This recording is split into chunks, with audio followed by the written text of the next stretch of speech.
Hello boys and girls, कैसे हो सब लोग। आई होप तुम्हारी कैट की प्रिपरेशन बहुत अच्छी चल रही हो। तो welcome to my aptitude mix con question 8। आज की क्लास में हम थोड़े अलजेब्रा बेस्ड मिक्स क्वेश्चंस लेंगे और थोड़े बहुत ट्रिकी हैं, थोड़े बहुत इजी भी हैं। तो let's start with the first question. उससे पहले मैं तुम्हें बताना चाहूँगा कि मैंने जो भी 7 वीडियोस निकाली थी उनके अंदर जो क्वेश्चन है वो बहुत अच्छे हैं, अच्छे लेवल के हैं एंड अभी भी किसी ना किसी एग्जाम्स में आए हैं वो क्वेश्चंस। तो आई होप तुमने वो देखे हो, क्योंकि सी मैट, एन मैट और थोड़े बहुत आरबीआई के जो पेपर हैं उसमें भी ये क्वेश्चंस आते हैं, प्लस तुम्हारे मॉक्स के लिए भी ये प्रिपेयर करने के लिए हैं। जो भी बेसिक क्वेश्चंस हैं, ट्रिकी वाले क्वेश्चंस के लिए आई से कि वो कैट लेवल के भी हैं और easy to moderate and moderate to difficult level के हैं, बट नॉट डिफिकल्ट लेवल के। तो उनके लिए तुम्हें खुद से बुक से प्रैक्टिस करनी पड़ेगी और ज़्यादा मॉक्स लेने पड़ेंगे। ठीक है, तो चलो स्टार्ट करते हैं फिर with the first question of the day. Here it is. If the question is not visible, I'll just write it for you again. So the question is, if x, y, z are real numbers and 4x square plus 25y square, I'll write the equation here. 4x square और हमें किसकी value निकालनी है here? x by y plus y by z। तो जो भी मेरी video को आज पहली बार देख रहा है उसके लिए एक इंस्ट्रक्शन कि तुम भाई 30 सेकंड या 1 मिनट का टाइम लो और फिर पॉज करो वीडियो को और खुद से क्वेश्चन सॉल्व करो। नहीं आए तो हम ऑब्वियसली डिस्कस करेंगे इसी क्लास में।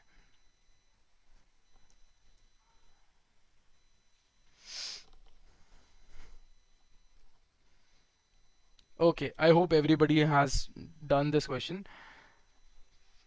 तो इस द क्वेश्चन का आंसर है D part 2.25। If someone who didn't get the question, तो we will do it in the white board. I will just write the question here. The question says 4x square plus 25y square plus 9z square minus 12xy minus 24yz equal to 0। तो यार अब तुम यहाँ पे देख रहे हो हमें निकालना है x by y plus y by z. तो इसका कोई स्टैंडर्ड अप्रोच नहीं है, हमें इसको सोचना पड़ेगा इस क्वेश्चन को करने के लिए। ठीक है, तो यहाँ पे हमें 3 वेरिएबल दिख रहे हैं एक्स वाई जेड, और बट हमें दो ही ऐसे वेरिएबल्स दिख रहे हैं जो प्रोडक्ट है एक दूसरे के। ठीक है, तो अब हम ऐसा क्या करें, यहाँ पे कुछ ऐड करें, प्लस करें, सब्ट्रैक्ट करें, डिवाइड करें, या फिर एक्चुअली में किसी को सेपरेट करें दो दो को, या फिर बाइफोकेट करें किसी वेरिएबल को, ताकि मैं एक होल स्क्वायर की टर्म बना पाऊँ। अब वो चीज़ कैसे करनी है वो चीज़ आएगी तुम्हारे प्रैक्टिस से, बट इस क्वेश्चन के हिसाब से मैं तुम्हें बताऊंगा। तो इसमें हमें क्या करना है कि हमें दिख रहा है कि भाई 4x स्क्वायर है, तो हम 4x स्क्वायर को लिख सकते हैं 2x का होल स्क्वायर। यहाँ पे भी मेरे को 25y स्क्वायर दिख रहा है, तो मैं इसे 5y का होल स्क्वायर भी लिख सकता हूँ, और 3z दिख रहा है तो 3z का होल स्क्वायर भी लिख सकता हूँ। बट मेरे पास x plus y plus z के होल स्क्वायर आइडेंटिटी लगाने का मौका है, बट मैं लगा नहीं सकता क्योंकि मेरे पास सिर्फ एक्स वाई में दे रखा है, वाई जेड में दे रखा है, बट जेड एक्स में तो कोई टर्म नहीं दे रखी, राइट। तो उसे लगाने का कोई फायदा नहीं है मेरे पास। अब भाई आगे चलते हैं इस क्वेश्चन को करने के लिए। तो इसको मैं लिख सकता हूँ 4x स्क्वायर, राइट। और इसको मैं दो पार्ट में बाइफोकेट कर सकता हूँ, that is 9y square plus 16y square plus 9z square minus 12xy minus 24yz। Okay, अब मैं यहाँ पे देख रहा हूँ यार, अब जैसे x और y का के जो टर्म्स हैं, x और y के जो टर्म्स हैं, दैट्स 4x स्क्वायर हो गया और 9y स्क्वायर हो गया एंड माइनस 12xy हो गया। अगर हम इन तीनों को साथ में लिखें और जो बचे हुए उनको तीनों को साथ में लिखें, तो क्या बन जाएगा 4x square minus 12xy plus 9y square, right. और जो बचे हुए हैं उनको मैं क्या लिख सकता हूँ, plus 9z square plus 16y square minus 24yz equal to 0, right. तो अगर मैं इसे ढंग से देखूं, इसको मैं ढंग से देखूं इस पार्ट को, तो ये मेरा क्या बन जाएगा, ये मेरा बन गया 2x माइनस 3y का होल स्क्वायर।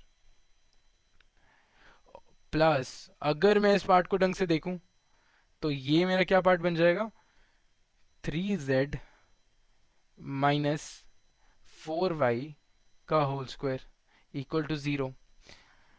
ठीक है, अब तुम्हें ना यहाँ पे एक चीज ध्यान से नोटिस करनी है यार, कि सबसे इंपॉर्टेंट चीज नोटिस करनी है यार, कि ये एक होल स्क्वायर की टर्म है, ये होल स्क्वायर की टर्म है, तो ये जीरो इक्वल टू जीरो दे रखा है मेरे को।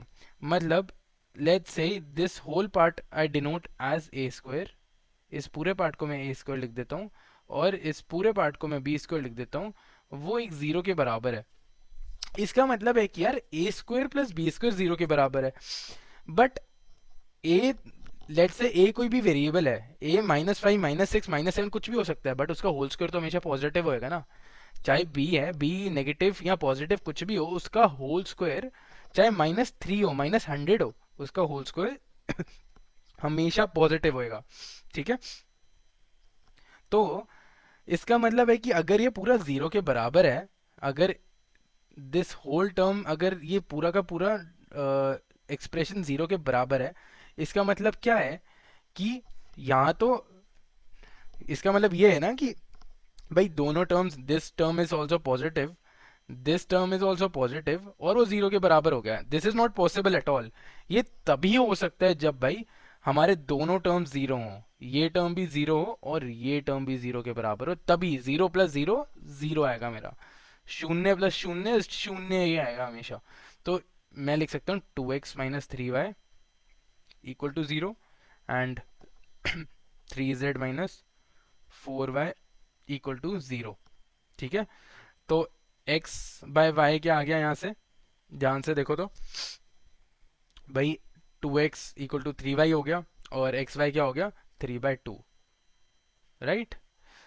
अच्छा, z बाय वाई क्या आ गया, या फिर y बाय z क्या आ गया, वो आ गया 4/3। तो y बाय z हो गया हमारा 3/4। Okay, got it. अब हमसे क्वेश्चन में पूछा था what is x by y plus y by z, वो तो तुम खुद से निकाल ही लोगे, तो वो खुद से निकाल लो यार, क्योंकि मैंने सब कर ही दिया है क्वेश्चन में। दैट इज 3/2 प्लस 3/4, जो कि मेरा हो जाएगा 9/4, and that is 2.25 is the answer to this question. थोड़ा सा नीचे हो जाता हूँ मैं, तुम लोग देख लो इसे, या फिर वाइट बोर्ड को ऊपर कर देते हैं। गॉट इट, इजी था ना ये, ज़्यादा मुश्किल नहीं था क्वेश्चन। चले आगे वाले क्वेश्चन पे।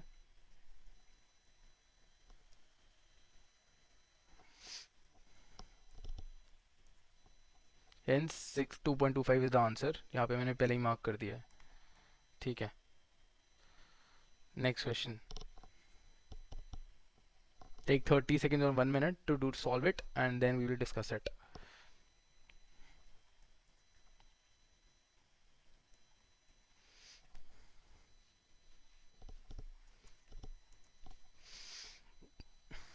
ओके, आई होप सबने ट्राई कर लिया हो, और ये थोड़ा सा लेंदी है, थोड़ा सा क्या क्या कहते हैं, ट्रिकी है, नॉट डिफिकल्ट बट ट्रिकी। ठीक है, तो लेट्स स्टार्ट। क्या दे रखा है मेरे को क्वेश्चन में, पहले क्वेश्चन पढ़ते हैं ढंग से। ठीक है, क्वेश्चन जब तक नहीं पढ़ेंगे समझ नहीं आएगा, तब तक क्वेश्चन आंसर करने का फ़ायदा नहीं है। तो क्या बोल रखा है कि 4 लड़के हैं, 4 बॉयज़, क्या कर रहे हैं, वो कंचे खेल रहे हैं। ठीक है, अब उनके पास जितने नंबर ऑफ कंचे हैं, मार्बल्स, वो एक जीपी में है, they are in a GP. ठीक है, तो जीपी में कुछ भी हो, हम क्या करते हैं, सबसे पहले अंधाधुन होके ए आर स्क्वायर राइट, ये हमारे चारों मार्बल्स हैं, चार मार्बल नंबर ऑफ मार्बल्स हैं, और ऑफ 4 बॉयज।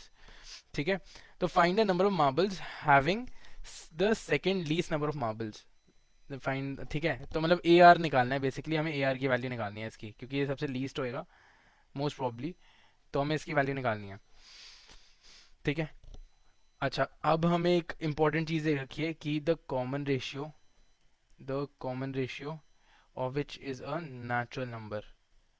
तो जो इंपॉर्टेंट पार्ट वही हाइड हो गया, इज़ अ नेचुरल नंबर। ठीक है, सबसे इंपॉर्टेंट चीज़ ये है, कितने मार्बल्स हैं 1036, टोटल नंबर ऑफ मार्बल्स, कितने बॉयज़ हैं 4, ये क्या है जीपी है, एंड देयर 4 मार्बल्स। 4 बॉयज, तो 4 मार्बल्स होंगे, 4 नंबर ऑफ मार्बल्स होंगे। ठीक है, हमें क्या निकालना है, second least number of marble. तो ऐसे अंडरलाइन कर लिया करो क्वेश्चन को, अगर तुम किसी पेन टैबलेट किसी में भी कर रहे हो या क्वेश्चन लिखा हुआ है तो अंडरलाइन कर लिया करो while reading the question. It's a good habit to underline the important parts, ताकि जब भी तुम पढ़ रहे हो तो तुम्हें समझ आ जाए क्वेश्चन को। ठीक है, सो इसको मैं यहाँ पे तो कर नहीं पाऊंगा, ऑब्वियसली इतनी जगह है नहीं, तो I move to my white board. ठीक है, आई क्लियर्ड इट आउट, जो पहला क्वेश्चन था। ठीक है, तो हमने क्या डिनोट किया, हमारे पास चार बच्चे हैं, चार लड़के, the boys, a plus a r, a plus a r plus a r square plus a r cube equal to क्या है, 1036। भाई अब जीपी का फॉर्मूला तो यार तुम सबको आना चाहिए, बाय हार्ट याद होना चाहिए। बच्चों वाली चीज़ें ना, मतलब इट्स नॉट टॉलरेबल अगर तुम ये वाली चीज़ भूल जाते हो। तो क्या होता है, a into r power n minus one, n क्या है, number of terms, r power 4 minus one upon r minus one, right, equal to 1036। ठीक है, थोड़ा सा अलजेब्रा लग रहा है, बहुत थोड़ा सा, ज़्यादा नहीं। स्प्लिट कर दो आर पावर 4 माइनस वन को, a into r square minus one into r square plus one, लिख सकते हैं ना इसको, upon r minus one equal to 1036। ठीक है, वापस उसको स्प्लिट कर दो, a into r minus one into r plus one into r square plus one upon r minus one. Cut गए दोनों, इक्वल टू 1036। तो फिर a into r plus one into r square plus one.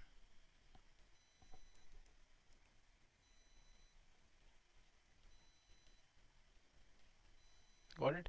तो अब हमें क्या दिख रहा है, 1036 के तीन फैक्टर्स हैं जो प्रोडक्ट हैं एक दूसरे के।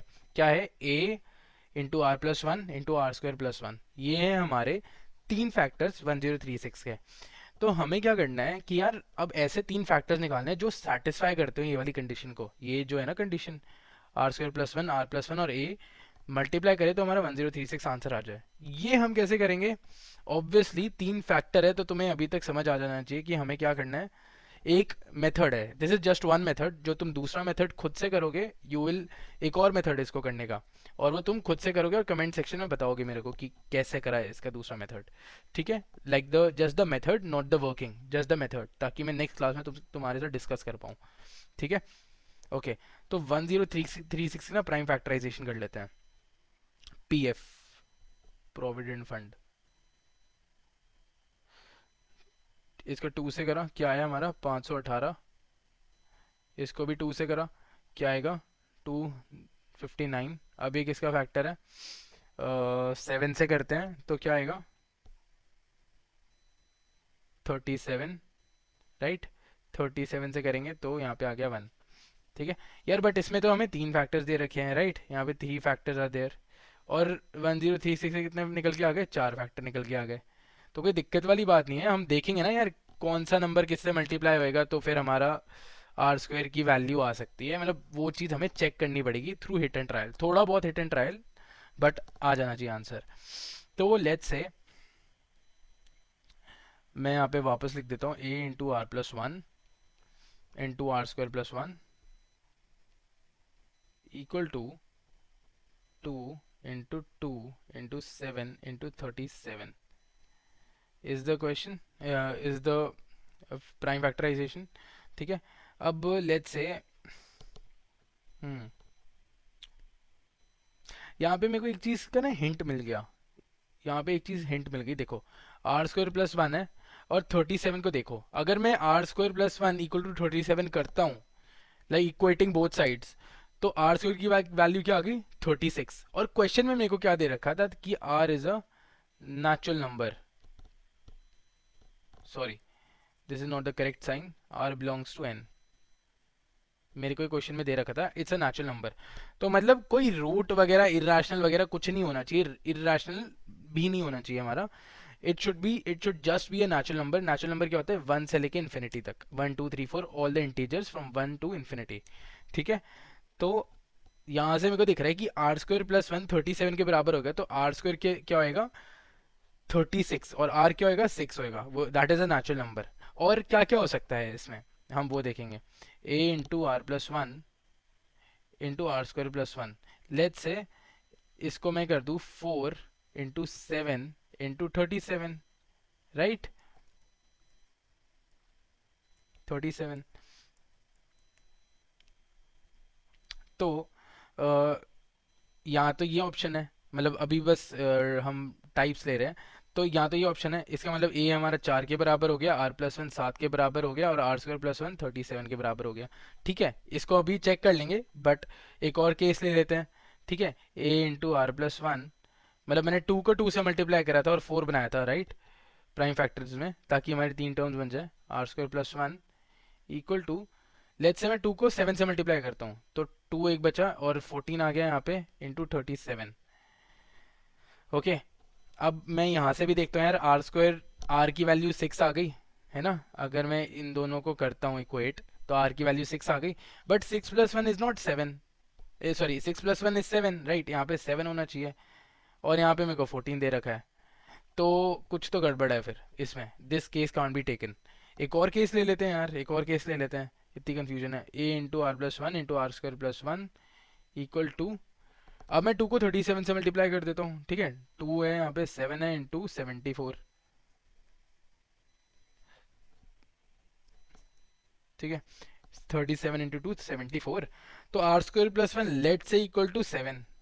ठीक है, वो भी नहीं होएगा। एक केस हम एक केस ले सकते हैं, क्या ले सकते हैं वो केस, एक केस ले सकते हैं भाई कि आर स्क्वायर प्लस वन हमारा 2 के बराबर है, बट अगर आर स्क्वायर प्लस वन 2 के बराबर है ना, तो आर स्क्वायर हमारा 1 हो गया और आर क्या हो गया 1 हो गया, राइट। अब अगर ये बात है ना, तो यार फिर आर प्लस वन 2 होना चाहिए, यहाँ पे तो हमें 7 दे रखा है, ए हमारा 74 है, दैट इज नॉट पॉसिबल, है ना। तो ये वाला केस भी हट गया हमारा। ठीक है, बचा क्या, ऊपर वाला केस। ऊपर वाला केस मैं फिर से नीचे लिख देता हूँ, कोई अच्छा पेन मिल जाए मेरे को बस। हाँ, a into r plus one into r square plus one is equal to 4 into 7 into 37। ठीक है, मैं सारे एक बार जोड़ के दिखा देता हूँ। तो मैं आर स्क्वायर प्लस वन को 37 से इक्वेट कर रहा हूँ भैया, आर प्लस वन को मैं 7 से इक्वेट कर रहा हूँ, और ए को मैं 4 से इक्वेट करूँगा। इसको भी किसी और पेन से बना देते हैं तुम्हारी रेफरेंस के लिए। ए को मैं 4 से इक्वेट करूँगा। ठीक है, तो मेरा ए किसके बराबर हो गया, 4 के बराबर हो गया,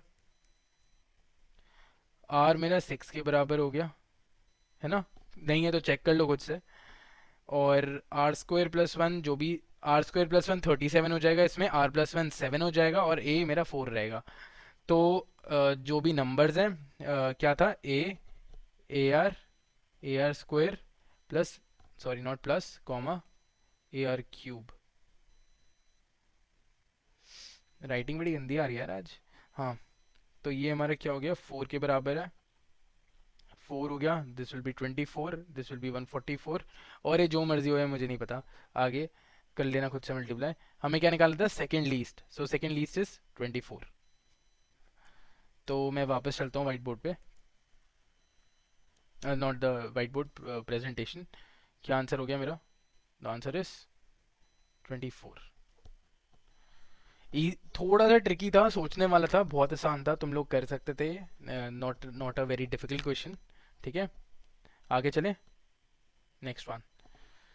इसको भी 30 सेकेंड से ज़्यादा नहीं लगने चाहिए बिल्कुल भी, इस क्वेश्चन को करने के लिए, क्योंकि मैं 1 मिनट में करूँगा ये वाला क्वेश्चन सॉल्व।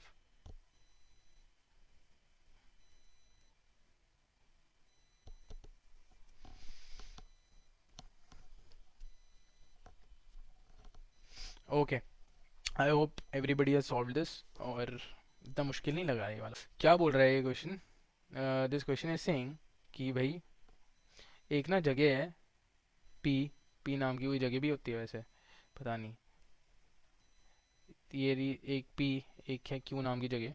ठीक है, ए है एक बंदा, जो क्या करता है, अगर ये लेट्स से x किलोमीटर है, x किलोमीटर का डिस्टेंस है, तो भैया ए क्या लिखा है, walk from P to Q and back in 20 minutes, मतलब एक दोनों साइड के डिस्टेंस है 20 मिनट में कवर कर रहा है, तो एक साइड का डिस्टेंस है 10 मिनट में कवर करेगा ऑब्वियसली, राइट।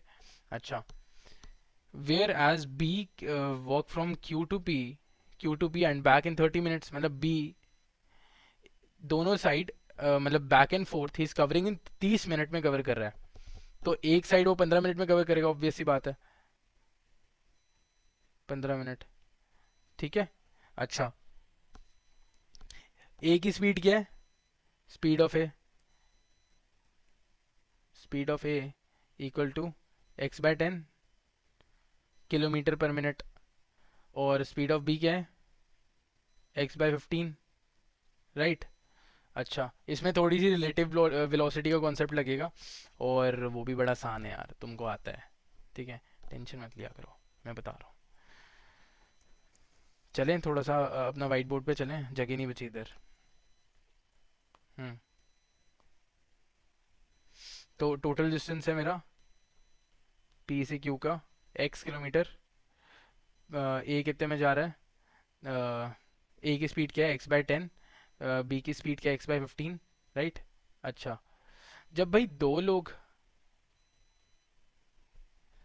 लोग आपस में, लेट्स से ये बंदा 5 मीटर पर सेकंड से चल रहा है, ये बंदा 6 मीटर पर सेकंड से चल रहा है, और दोनों एक साथ आ रहे हैं, सामने के सामने आ रहे हैं, तो यहाँ पे बैठा बंदा जो है ना, एक कोई बंदा यहाँ पे बैठा है जो दोनों को देख रहा है ना, उसके लिए दोनों की, जब वो साथ आ रहे हैं ना, तो उसके लिए दोनों की स्पीड क्या हो जाएगी, 11 मीटर पर सेकंड, ठीक है, ठीक है। अच्छा, ये जो 5 मीटर पर सेकंड से चल रहा है, ये अगर स्टेशनरी हो जाए, लेट से ये नहीं मूव कर रहा है, ये अपने लिए रेस्ट पर है, तो इस बंदे के लिए जो दूसरा वाला बंदा है ना, जो आ रहा है 6 मीटर पर सेकंड से, उसके लिए वो 5 मीटर पर सेकंड प्लस हो जाएगी, क्योंकि भाई अगर ये बंदा इतनी स्पीड से आ रहा है, ये बंदा इतनी स्पीड से आ रहा है, तो भैया जल्दी मिलेंगे ना ये लोग, रादर देन ये बंदा बहुत तेज जा रहा है और ये बंदा भी इसी डायरेक्शन में उधर जा रहा है, तो दोनों की स्पीड माइनस हो जाएगी उस टाइम पे, ठीक है। तो इसी कॉन्सेप्ट के साथ अगर हम आगे चलें, ठीक है, इसी कॉन्सेप्ट के साथ आगे चलें, तो भैया अगर वो दोनों कब मिलेंगे, तो टोटल क्या होता है हमारा, एक ही फॉर्मूला है, speed equals to distance by time, बस ये फॉर्मूला है इसका, ठीक है। तो x बाय, ठीक है, और हमें निकालना है टाइम, तो इसको लिख देंगे d/s, राइट, यहीं पे ले जाऊंगा मैं इसको, x बाय क्या है, a की स्पीड x/10, और वो एक साथ मतलब एक दूसरे के पास आ रहे हैं, ठीक है, तो फिर वो क्या हो जाएगा, ऐड हो जाएगी इनकी velocities, x/15, x x cut गया हमारा, तो टाइम क्या हो गया, टाइम इक्वल टू 6 मिनट्स, जब तुम सॉल्व करोगे तो 6 मिनट आंसर आ जाएगा, ठीक है। तो अगर वो 8 बजे चला है, ए और बी साथ में 8 बजे चले हैं, तो obviously when will they will meet at 8:06 AM PM, जो भी दिया हुआ है उसमें, is the answer to the question.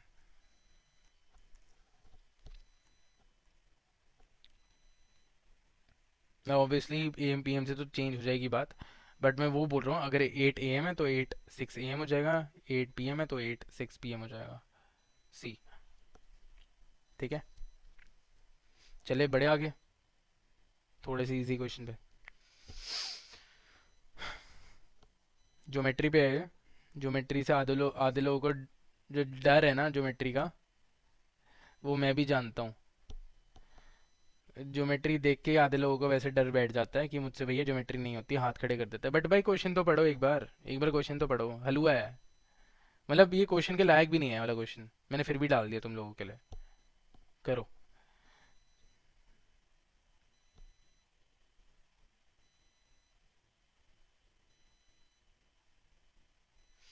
ठीक है, तो आई होप सबने कर लिया हो, मैं इसकी फिगर यहाँ पे बना देता हूँ, वाइट बोर्ड में भी बनाऊंगा एक बार, बट यहाँ पे भी बना देता हूँ, कैसे करना है, I am just telling you the approach. ये एक सर्कल है, क्योंकि साइक्लिक क्वाड्रिलैटरल तो एक सर्कल में ही होएगा ना भाई, है ना। यहाँ पे 4 पॉइंट है, लो 4 पॉइंट के ना कलर भी तुम्हें दूसरे दे देता हूँ मैं, ठीक है। साइक्लिक क्वाड्रिलैटरल क्या होता है, एक क्वाड्रिलैटरल जो सर्कमफ्रेंस ऑफ द सर्कल पे बेस्ड है, सारे पॉइंट्स उसके सर्कमफ्रेंस ऑफ द सर्कल पे है, ए बी सी डी। क्या दे रखा है, A C passes through the centre, A C passes through the centre, मतलब जो डायगनल ए सी है वो सेंटर से पास कर रहा है, दिस इज सी, और ये है हमारा सेंटर ओ। तो यार हमने बचपन में क्या पढ़ा था, हमने बचपन में पढ़ा था भैया, semi circle, the angle in a semi circle is always 90 degree.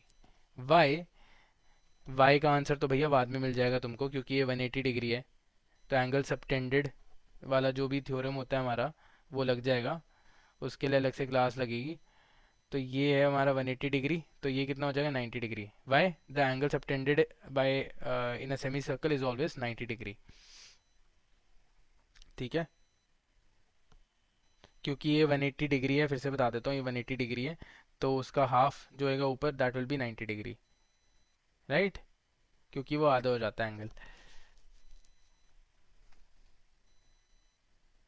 तो उसको राइट एंगल से डिनोट कर देते हैं, ये रहा। तो this is 90 degree, angle in a semi circle is always 90 degree, बार बार बोल रहा हूँ मैं पागलों की तरह।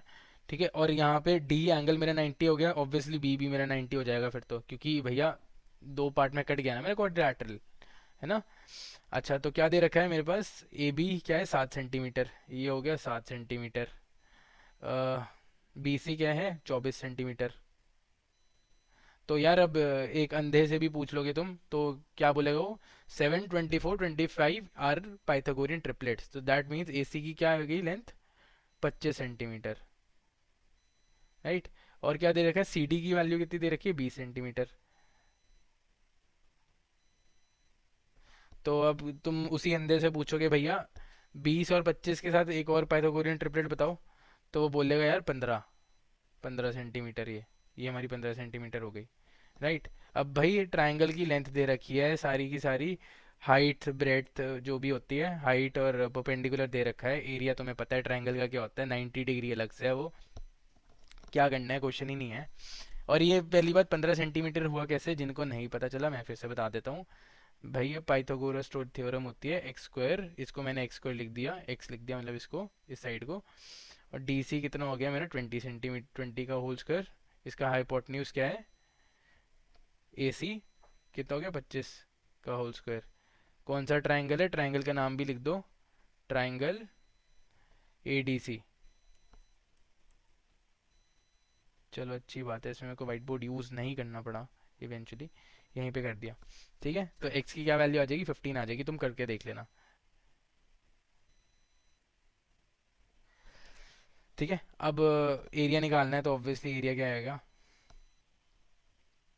हाफ इंटू, पहले ए डी सी का एरिया ले लेते हैं, हाफ इंटू 15 इंटू 20, जो कि 10, 150 हो गया वो, half into 15 into 20 plus area of triangle, पहले इसका एरिया लिया मैंने, ये जो लिखा है मैंने इसका एरिया है पहले वाले का, मतलब इसको डिनोट करता हूँ, दिस इज फर्स्ट, ये यहाँ पे भी 1 लिख देता हूँ मैं, और यहाँ पे 2 लिख देता हूँ, एक तो ना मेरे को कर्सर दिख नहीं रहा है। ठीक है, तो यहाँ पे लिख दिया मैंने हाफ इंटू 7 इंटू 24। अब खुद से कैलकुलेट करके बता दो यार आंसर कमेंट सेक्शन में तुम। हो गया क्वेश्चन, ये भी बहुत आसान था, इसमें ये तो बिल्कुल बेकार क्वेश्चन था, उससे पहला वाला भी क्वेश्चन बिल्कुल बेकार था। जो थोड़े बहुत ट्रिक लग रहा था जिन क्वेश्चन में, वो थे second, first and second question. ठीक है, तो आई होप तुम लोगों ने कर लिया हो, एंड जो भी अलग अलग तरीके से इन क्वेश्चन को सॉल्व किया जाता है वो भी ट्राई करो करना। ठीक है, क्योंकि भैया एक मेथड भूल गए तो तुम्हें दूसरा मेथड टिप्स पे होना चाहिए, बैकअप प्लान हमेशा रेडी होना चाहिए, कुछ भी हो जाए। कैट का एग्जाम चाहे खराब भी हो ना, तो जैट अच्छा जाना चाहिए, जैट खराब गया ना, तो सी मैट या एन मैट या स्नैप में से कोई अच्छा जाना चाहिए, तो ऐसे बैकअप प्लान हमेशा रखो। ठीक है, और वीडियोस जो हैं पुरानी वाली उनके लिंक मैं डिस्क्रिप्शन में दे दूंगा, और उनको देखो, उनको समझो, वो बहुत बेसिक क्वेश्चन है, मॉक में भी आते हैं और एग्जाम में भी आएंगे उनमें से। ठीक है, तो ठीक है, let's end this video, thank you so much for watching, and please like share and subscribe. यार मैं बोल बोल के पागल हो गया हूँ, पर ठीक है तुम कर दो।